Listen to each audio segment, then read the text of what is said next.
So, Assassin's Creed 2. I actually finished the game like around a month ago, but I'm only getting around to doing my review on it now.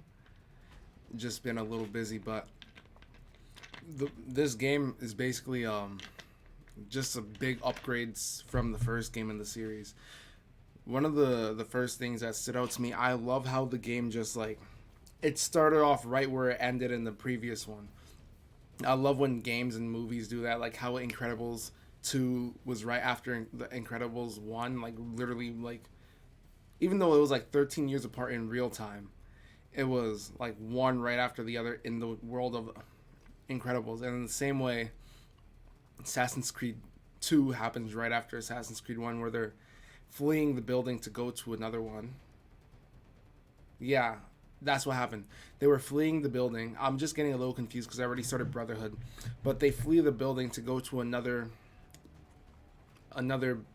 building where the lady, I forgot her name. I don't know how I forgot her name, but the lady was actually on your side. She wasn't actually one of the bad people, and it was like a big twist at the end of the previous game. And she's not working with Abstergo. But as for the game itself, once I started, it was like I was like, wow, this is really an upgrade. The first thing that I noticed was that the difficulty in this game felt real. It didn't feel like they were just sending a bunch of scrubs after me to like make it have a false sense of difficulty. But there was like, for example, the knights with like the heavy armor, who you can't really grab them as much, so you're gonna have to find another way to beat them. Whereas the first game, it was just like they send a horde of like the same types of enemies after you. This game they actually changed it up a little bit. Another thing is I find it so cool how your enemies can't swim, but you can swim. So you could just like throw them in the water, then it's like an instant win in those situations. But that the difficulty was just the first thing that I thought of that made this game better. Another thing was that like for the first game I didn't like focus on all the side stuff because the controls were kind of janky and I didn't feel like going through a long process of like completing like 100% of everything using those controls. So I was like, okay, let me just go on to the next game. But this game, even though like the controls are better, but even if they weren't, there is so much more for you to do in this game's world. Well, it's the same world as the previous game, but in this version of the game, like you're not just collecting flags. You're collecting. Well, there are still feathers to collect. It's kind of like the same thing, but you're also upgrading the villa. You're completing the codex. The paintings that you have to collect. I did not do any of those though. But then the standout part is where you get to do the all those glyphs or glyphs, however you pronounce it. The glyphs. We have to like find them on each building and then what's it called? You have to like solve the puzzle. And at first like the puzzles were a little easy, but then it like gets exponentially more difficult as it goes on as you find more and more glyphs. I think there's 20 total in the game, and there's like 3 or 4 of them that I really struggled with, but it partially was my fault. They're all doable as long as you know a little bit of history at least, but they're all like doable. It's not like something outrageously hard. It's like the perfect balance of difficulty, and you get used to it as it goes on because it's like the same type of puzzle, but like an added layer on top of it, like the one where you have to spin the wheel and line up all the images, and there's somewhere when you spin one, another row also spins, but then when you spin that row, a different row spins. So you have to like manage it all at once to line it all up in the end. It's hard to explain. It's hard to explain. Maybe I'll pop a picture up for it. Probably not actually.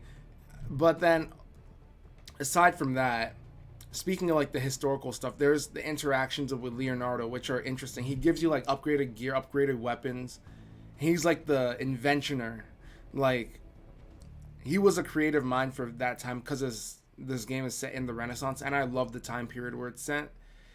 And I like how there's different cities where you can travel to, and it doesn't have like some big area called the kingdom that's so annoying to travel through. It's like you go directly from one city to the next, and that makes it so much better. But Leonardo is like he's like your best friend in the game, and he's like helping you throughout the game. and he's just giving you upgraded weapons. And not only is there Leonardo, but there's other historical figures like well, the Pope, who was like he was known for being like an evil Pope in real life, and they kind of reflected that in the game as well. Well, not even kind of, like he was like behind one big plot. Just, and I did some research on that Pope afterwards, and it's like a lot of the things that were said about that specific Pope in the game, like about the shady business in his family that he came from, were actually true facts that like are in history.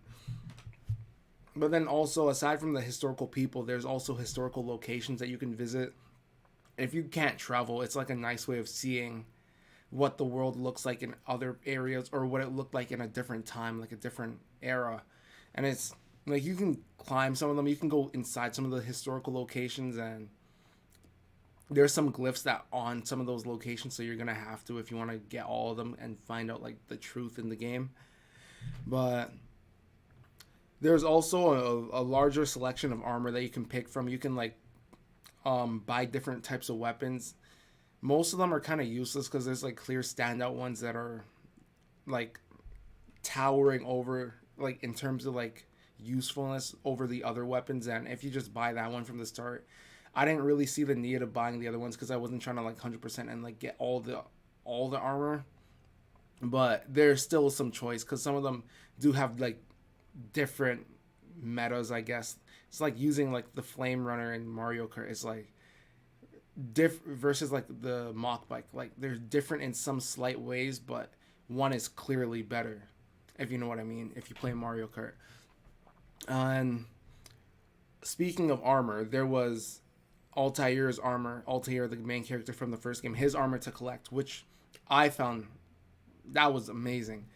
Like, it didn't just hand it to you, and it made it seem like it was actually a part of the game, or part of like the main quest rather than a side quest, because you had to like go through the labyrinths and the dungeons and like figure out the puzzle in there. And they weren't too easy, but they weren't too difficult either. It was like a perfect difficulty for them.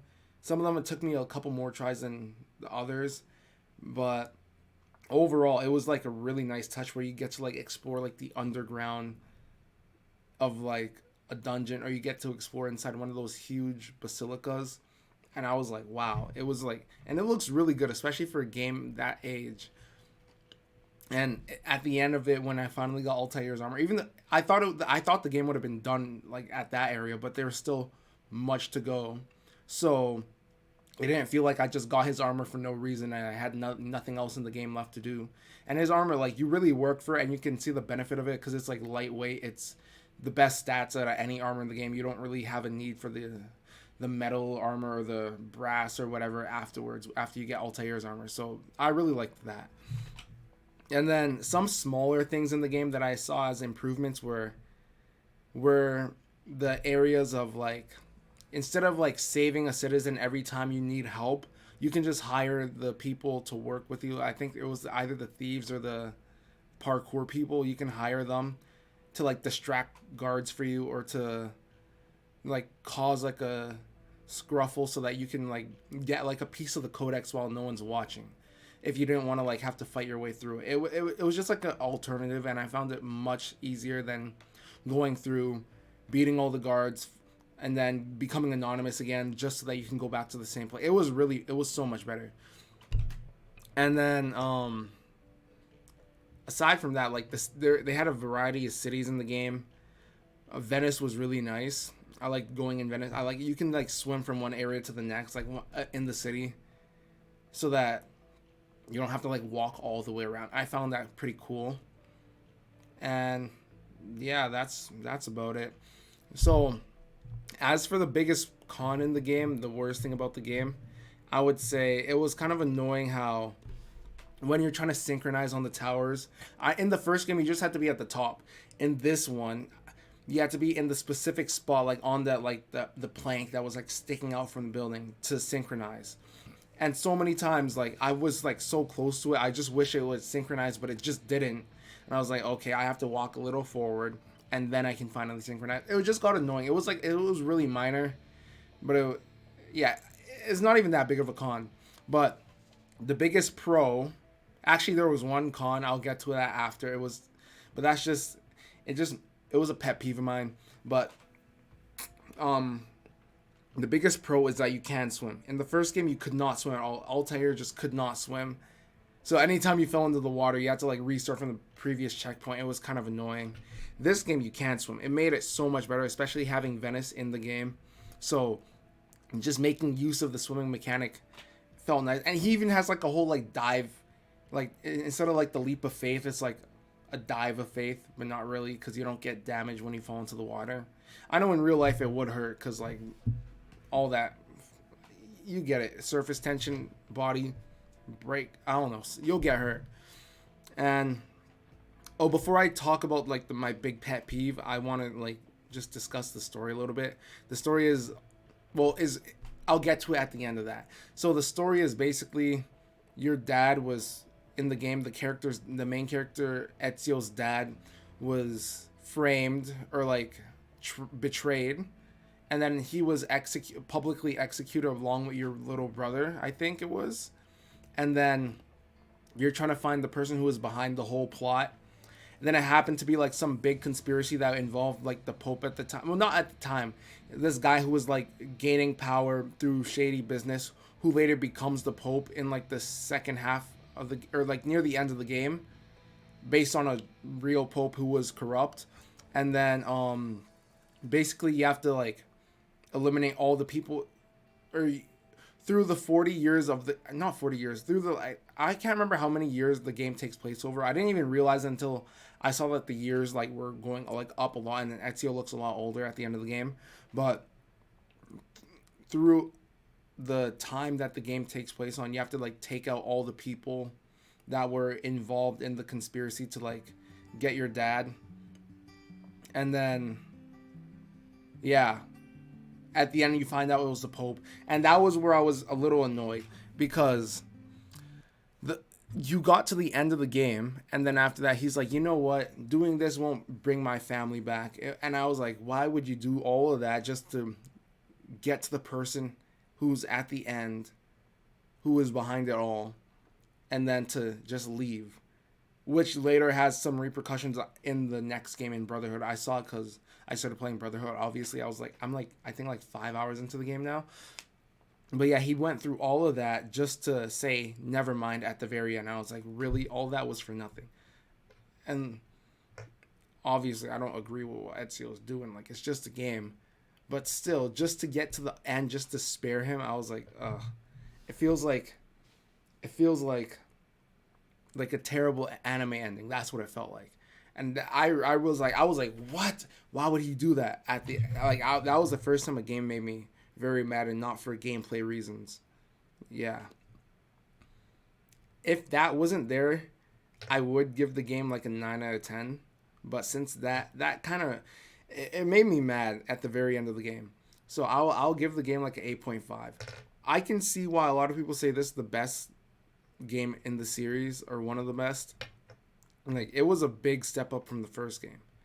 And yeah, I obviously they're going to be able to top it, because the game came out in like, I think 2009, but it was really good for a game that came out in 2009. Anyways, that's about it.